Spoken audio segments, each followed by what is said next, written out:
Doctor ortho, अब दर्द भी घुटने टेकेगा।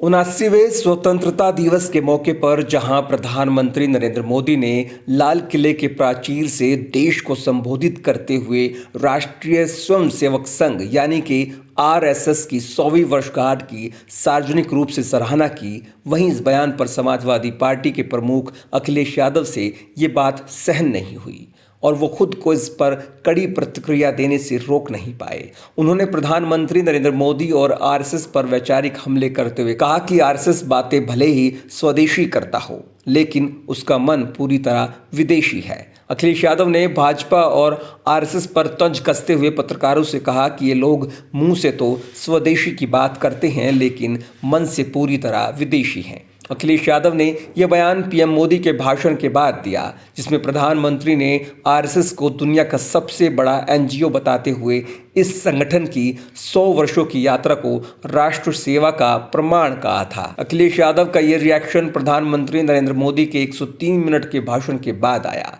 आइए आपको बताते हैं कि आखिर पीएम मोदी की कौन सी बात अखिलेश यादव को चुभी। स्वतंत्रता दिवस पर अपने भाषण में प्रधानमंत्री नरेंद्र मोदी ने कहा था कि 100 वर्ष पहले एक आंदोलन का जन्म हुआ, जिसने स्वयं को राष्ट्र के कल्याण और समाज की रक्षा हेतु समर्पित कर दिया। आज राष्ट्रीय स्वयंसेवक संघ पूरी दुनिया का सबसे बड़ा स्वयंसेवी संगठन है और उसकी इस शताब्दी यात्रा प्रेरणादायक है। मोदी ने अपने संबोधन में आरएसएस की सेवा, त्याग और समर्पण की भावना का उल्लेख करते हुए युवाओं से ऐसे संगठन से प्रेरणा लेने की अपील की। अखिलेश यादव ने प्रधानमंत्री के इस बयान को राजनीतिक संकेत बताते हुए कहा कि इससे स्पष्ट होता है कि भाजपा अब खुलकर संघ की विचारधारा को आगे बढ़ाने के लिए काम कर रही है। अखिलेश ने कहा, भाजपा हमेशा कहती रही कि वो सबका साथ सबका विकास चाहती है, लेकिन उसका असली एजेंडा संघ की विचारधारा को लागू करना है।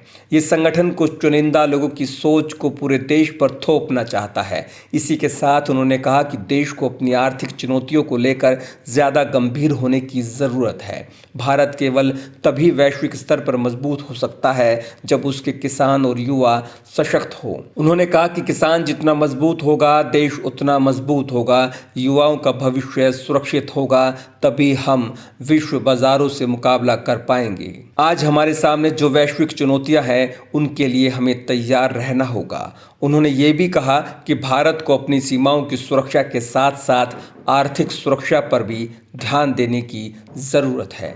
वहीं अखिलेश यादव ने अग्निवीर योजना को विरोधी बताते हुए कहा कि इसे खत्म किया जाना चाहिए। हम चाहते हैं कि हमारी सीमाएं सुरक्षित रहें। जब देश को मजबूत सेना की ज़रूरत है, तब 4 साल की सेवा के बाद युवाओं को बाहर कर देना न्याय संगत नहीं है। अग्निवीर योजना युवाओं के भविष्य के साथ खिलवाड़ है। उन्होंने ये भी कहा कि बड़े देश कभी बाजार तो कभी सीमा के नाम पर भारत पर दबाव बनाते हैं। इन चुनौतियों से निपटने के लिए हमें वैश्विक संकट से निपटने के तरीके खोजने की जरूरत है। डॉक्टर ऑर्थो, अब दर्द भी घुटने टेकेगा।